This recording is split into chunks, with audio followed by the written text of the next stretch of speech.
Hi, welcome Periscope, welcome replay viewers. My name is Magaline Harvey. I am a project manager, trainer, coach. I prepare people to take and pass the PMP exam. I'm sitting here in my classroom, just finished up a class. And hello, Can Kurtzlin. Thank you for joining the scope. Hello, Covenant Keepers. Thank you for joining the scope. Alicia, Todd, thank you guys for joining the scope. And for all my replay viewers, welcome. Welcome, Missy. Thank you for joining the scope. If you could please share with your followers, swipe up for Android, and hi, and share, and swipe left, right for Apple, and share. I am doing a scope today on how to prepare for the PMP exam, but this doesn't apply only to a project management exam. It literally applies to preparation for anything that you're learning and preparing to dominate in that area, preparing to take it to a level where you want your understanding to be applied in those environments and not just theory. Thank you for joining, Jay Honey 1223. What is your name, Jay Honey? Thank you for joining the scope. We're scoping about preparing for certification exams or preparing for studying and preparing to pass and take an exam. It's Jackie. Hey, how are you, lady? Thank you for joining. You know, you got to get your PMP. So I guess you saw that title and it's like, let me jump on. Yes, ma'am. Project management can be applied to really any environment, not just, we'll say, construction. And Jackie, you could definitely attest to that because she's in the janitorial business and really we'll say facilities management. That's that is the sophisticated way of saying what you do is facilities management. And with facilities management, there's another level now. There's a LEED certification, LEED. You might want to look at that too. That test is just as intense as the PMP. And with facilities management, that certificate and buildings, operations, and control. So they call it BOC. So you got two other certifications you might want to look at that could definitely take your business to another level. With the LEED certification, when you have that, you could go after government contracts. And there's not a lot of minority companies and female-owned companies that go after those type contracts. So you might want to look into that. So as you can see, not only am I a trainer, it's LEED. It's LEED LEED. As a matter of fact, I actually taught the company here in Atlanta that does the certification. They actually certify buildings if they meet all the criteria. So if a company is LEED and it's LEED-AP certified, yes, call me tomorrow. So we could talk about that, having that LEED certification. And I want you to do it. I really want you to do it because it could definitely take you to another level in your business. You could hire more people. You could actually get more business. And it's definitely for the, like the skyscrapers and things like that. It's facilities management at its best. And it's a certification. I was thinking about getting it just to get it because I know how to prepare for exams. And that's the thing. There's a secret to passing exams. Passing exams is International Facility Management. Let's talk tomorrow because what I need to do is help you get a strategy. What we want to find out is what you want to accomplish. And then based on what you want to accomplish, we're going to get you the strategy to set you up where you could definitely obtain the appropriate certifications that's relevant to the goals that you're trying to achieve. And they're not difficult. Thank you for joining, Lottie Dottie. We like to party. We don't cause trouble. We don't bother nobody. But yes, so yes, most definitely. Yes, project management, enterprise environmental factors, constraints to project managers. Yes, Missy, you have been doing your homework. Yes. So what I want to talk about today is when you are preparing for any type of certification, and thank you all so much for the hearts. I love different color hearts. If you would double tap your screen, I'll start getting hearts. I really want to move to another level in terms of the heart. So thank you. That's telling me that, oh, they different colors. Yes. That you love what I am speaking about. And if you could, please share with your followers on Twitter and share with your followers on Facebook. Copy and paste the link on Facebook. Let people know that I am on. In terms of preparing for the PMP exam, I will tell you, I have experience as a project manager. Thank you all so much for inviting your followers. I have a lot of experience as a project manager. As a matter of fact, I taught my team how to manage projects effectively, and we had different job aids and things of that nature, but I'm always the one that takes things to another level. If I realize that it does not work, I'm not going to do the insane thing. I'm going to come up with a solution and solve the problem. So one of the main things that a project manager needs to have is good problem solving skills.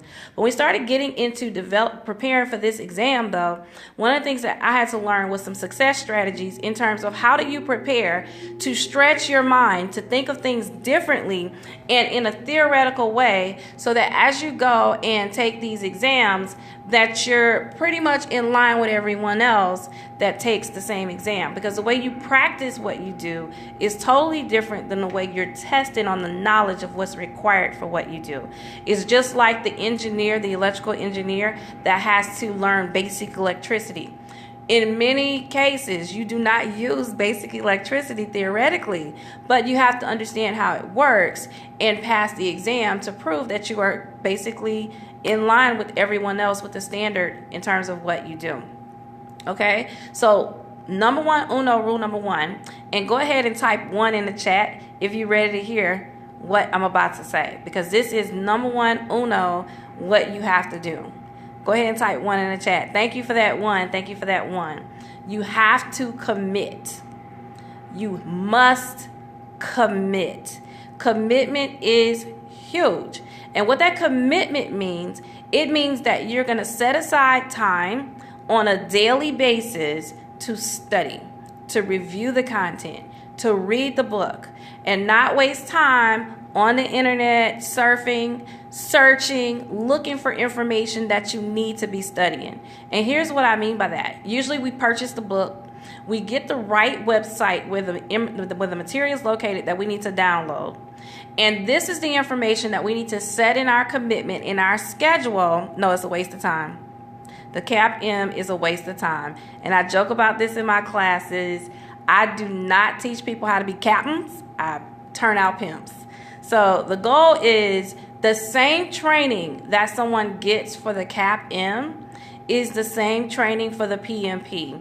And I teach the same content. So I've had many people come to my class to get the CAP-M, but I have converted them to pimps because they have the information and they're learning and they're working hard. All right, so again, the commitment. And the commitment is study the right resource and make sure you commit that time. I am a mother of 6, and during the time when I was studying, I had to carve out time when I put the kids to bed. I had to carve out time, sacrifice my sleep, get up earlier, and review and study and make sure I built on mastered knowledge. So one of the things that happens usually when you take a test, the test requires that you know, or we'll say a boot camp course, you go through material so quick in class. And trainers do not have time for you to process that information. Yes, 6. And they range from the ages of 20 to 7. I have 2 boys, older, 4 young ladies, beautiful young ladies, very talented. And all my kids are busy too. So you can imagine. But yes, to prepare for the exam, you have to carve out that time. And when you carve out that time, what you want to do is set yourself a calendar and a schedule for what you're going to do during that study time. Thank you for joining, Dion Bandit. And you want to set aside what you're going to do during that time that you're reviewing and that you're studying. That is really the most effective thing, because during that time, like if you set out 30 minutes to study, in that 30 minutes, what you're going to do. So if you have a book that's 9 chapters, choose to study chapter 1 in that 30 minutes. Now, I recommend that you, before you go to bed at night and as soon as you wake up in the morning, that you have a holistic approach to what you're reviewing. So a great class or a great way to figure out what you need to study is to get the whole picture, to get the big picture in a visual format. Get my email? No, I did not, Dion Bandit. I did not get your email. And what you do is you study that big picture, which is usually like the outline of what you're reviewing. You just copy it over and over, go to sleep, wake up, do the same thing as soon as you get up, and then go about your day. Whatever your study time has been set aside to do, I want you to master one chapter at a time. So if you're reading chapter 1, keep reviewing, keep reading. When you read the chapter, you want to write and take notes. When you write and take notes, it really depends on your learning style. So as a learner, you need to know how you learn. It really depends on your retention in terms of how long or how much time does it take to study. It depends on your retention, which kind of leads into what I'm talking about. The first thing that you want to definitely make sure you understand is what is your learning style, because your learning style will be the most effective way for you to absorb, digest, and maintain and retain the material. If you are and there are 3 learning styles. If you are a visual learner, you're a person that learned by looking at visuals, pictures. As you can see from in the classroom, I appeal to every learning style. So I taught this information linearly in a list. It's in a book, auditory, and then we walked a project through the content. And then I also drew a visual. And the visual, for those who are visual learners, they like to see pictures because pictures help them bring the information in perspective. If you are an auditory learner, you're a person that learns by hearing. What you would need to do is, of course, listen to the lecture, take great notes. You need to read your own personal notes aloud, and I recommend that you record it on your phone, and then you create yourself like a playlist, and then you replay it over and over again. Okay? That's one of the best ways to learn, and as you can see in the classroom, that's one of the best ways to learn as well. If you are a person that learned by doing, now this is a trick. People don't believe this works, but it totally works. If you're a person that learned by doing, you're kinesthetic. Kinesthetic learner, or what they call a tactile learner. You learn when your hands touch it, feel it. Scenario-based learning, you have to, when you take notes, you have to write your notes in color.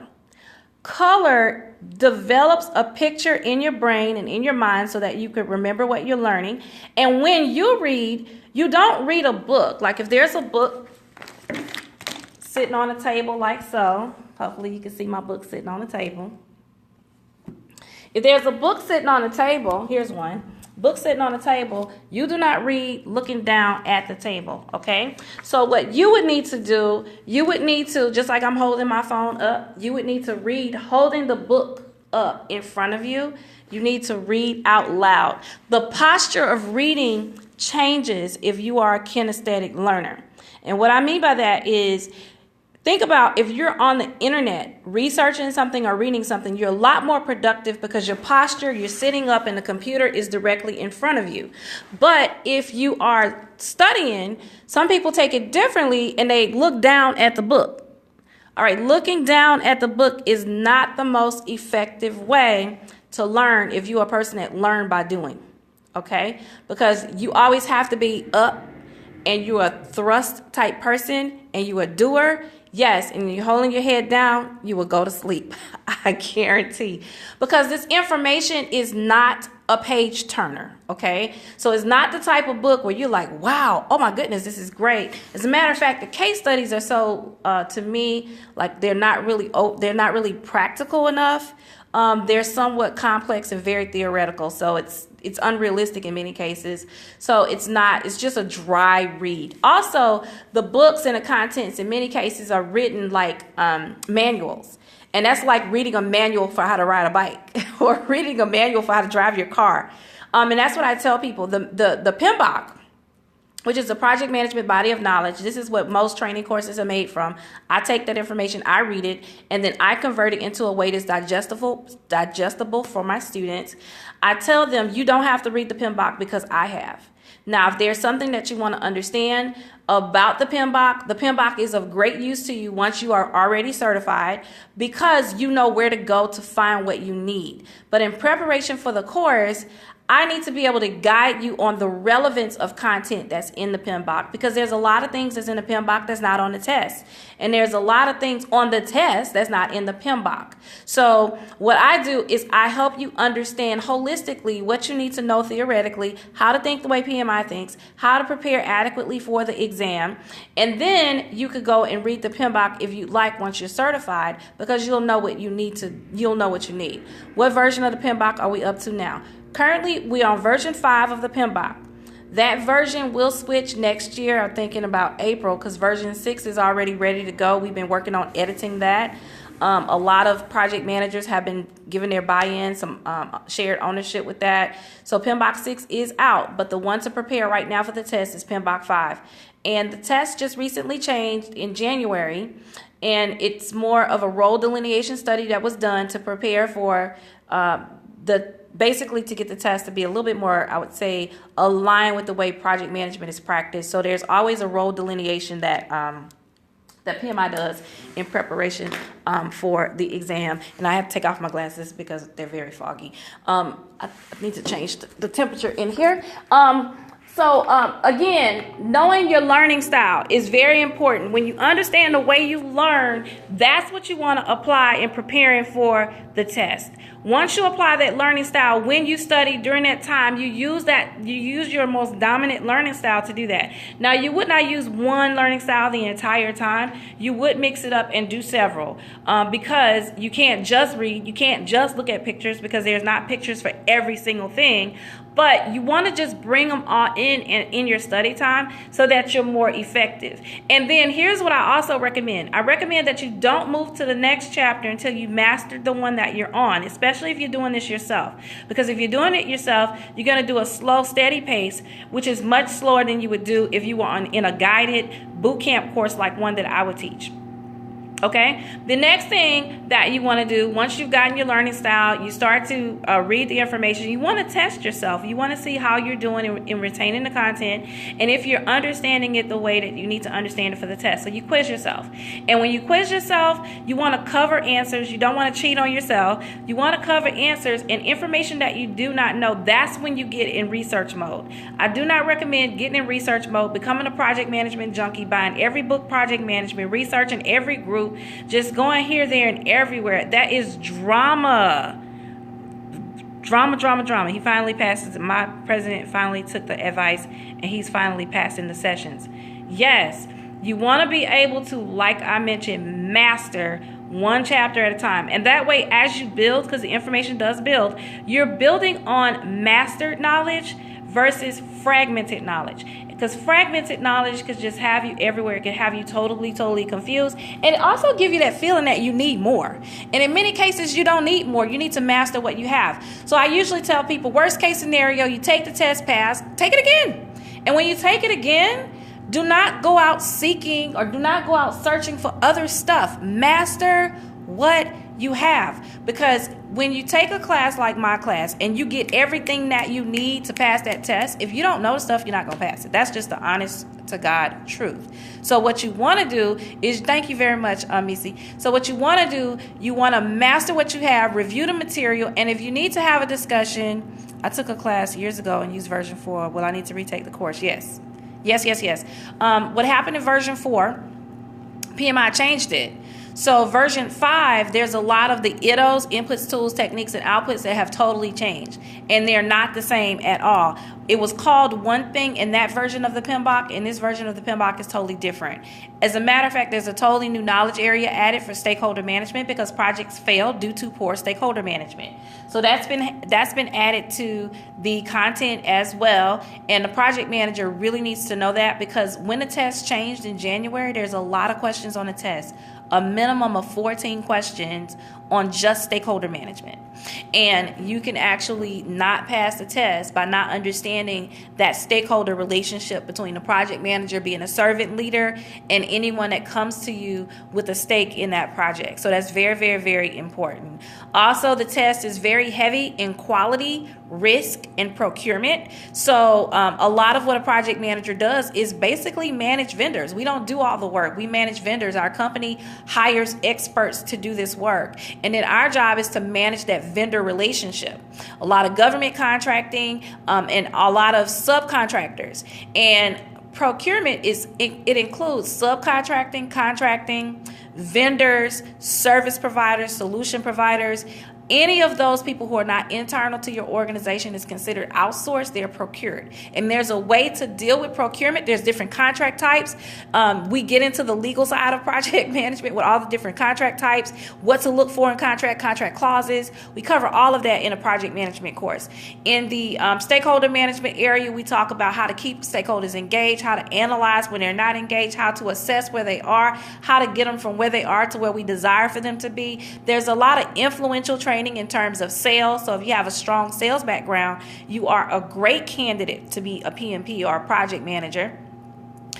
We go into how to get clear on what we're doing in terms of scope, how to manage time, and not manage time from a sense of just calendar, but how do we assess what's the appropriate activities and tasks that needs to be done, what order that they go in. Also, we help the project manager, girlfriend, thank you, great tips, taking notes, awesome. We also go into the resources. How do you get the resources that you need, how to estimate, and we're going through all the estimating techniques, the bottom-up estimating, the analogous estimating. We go into 3-point estimating when we do PERT, when we have unknowns, when we have no idea how much something costs or how long it would take. We go into how to do a pessimistic estimate, how to do the optimistic estimate, how to do a normal or a realistic estimate. So we go into all of this stuff. The class is really, really intense. Today we went into earned value management, how to measure if you're actually on point, and if you're not, how much money are you behind, and how did you get behind, and how do you get back on track? How do you forecast to get back on track? We talked about estimated estimates at completion. What do we estimate that the project will cost based on our current performance? So we go into a lot of this information in the class. So that's why I said the class is very, very, very intense.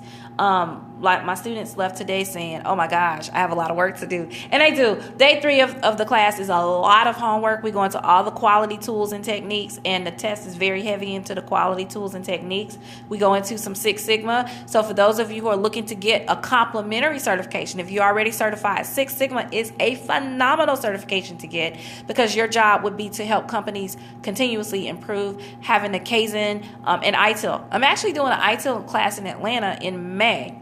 The first week in May. I just got off the phone with Fulton County government, and they're ready to go. So they're ready to push the button, and I'm ready to teach. So if there are some other people that are interested in taking the ITIL course, and ITIL stands for Information Technology Infrastructure Library. Oh, that sounds so deep, but let me tell you, it's customer service on steroids. It's how to set up an organization around how does IT support the organization. Do you do virtual classes? I'm in New York. Yes, I do virtual classes. I do virtual classes through WebEx. So you could actually join my class live. I mail you the material, but you are walking through it live. So when you do a virtual class, you have to be present. So my class usually runs from 9 a.m. to 6 p.m. And if you're doing a virtual live class, you are virtually live in the group. I sit you down at the table, and my laptop is facing the whole class, and they see you and you see them. And then what we do with the whiteboard is actually on the screen for you, because pointing a camera at a screen like this is not the most effective way for the online virtual class. So your whiteboard is actually better. And the students who are in the class live can actually see almost like a presentation, if you will. But I do not do death by PowerPoint. My classes are very interactive. They're very engaging. And I tell you what to write in the blank. I give you a lot of dictation, and you have to handwrite, no typing. That's one of the things that I recommend. Even if you're doing a virtual class, is no typing, because typing is mindless. A person like myself, I type 100 words a minute, literally. I could type without thinking, and that's not the most effective thing to do with learning. With learning, you have to handwrite so you can form the letters. You got to remember how to spell, and you got to be conscious in what you're doing. Okay? Are there any other questions in terms of how to adequately prepare for the test? Where can I get more information? You could shoot me an email. If you go push the little Perry person, make sure you're following me. You can send me an email, and you could also join my group in my Facebook group. I have a live Facebook group. And thank you for joining, too. Thank you for joining.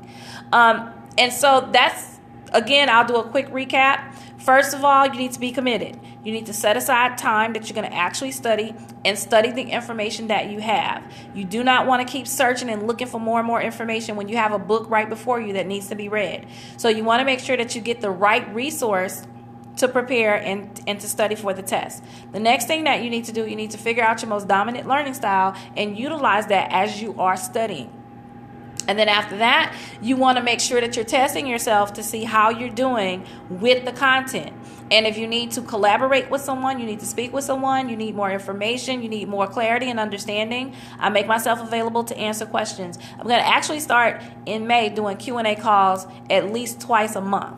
Haven't set aside the time yet. It's probably going to be a lunch call. And this is where people can call in all over the world and ask whatever questions that they want to ask in reference to project management. They do not have to be in my class. They could be in any class, but they could ask any question project management, and whether that's the certification or how to apply it. So those are the things to prepare for the test. And my email address, Misa, if you could go ahead and type that, somebody type that in the chat for me. It's my first name backward, which is enilagam, ENILAGAM @gmail.com. That is my email address. I am Magaline, the project queen. All right, so thank you all so much for joining my scope. And I'm going to go ahead and end it now. You can catch the replay for about another 24 hours if I'm not mistaken. Okay?